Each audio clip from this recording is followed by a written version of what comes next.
बेटी के कोई संस्कार माए पापा लिखेले श्री भगवान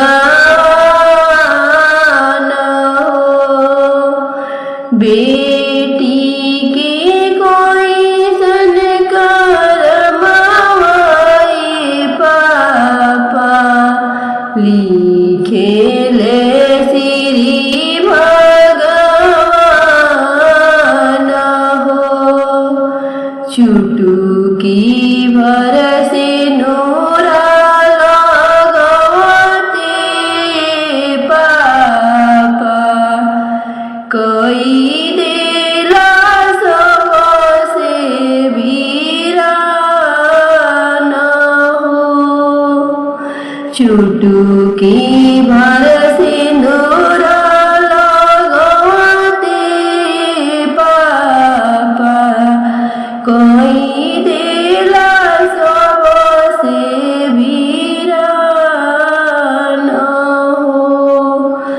तोहरे करमवा के लिखो बेटी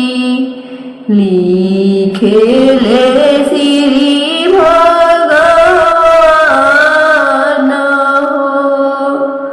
चुटकी भर सिंदूर तोहरा हो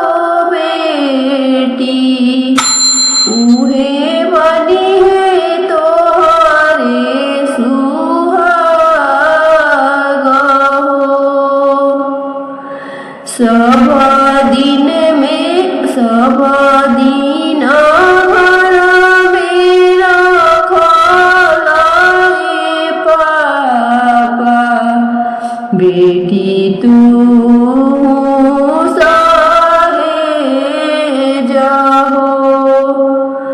आजू काहे बनले बड़े पापा पत्थर की आपन करे जहो आजू काहे बनले बड़े पापा पत्थर की आपन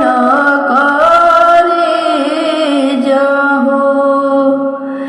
दुनिया की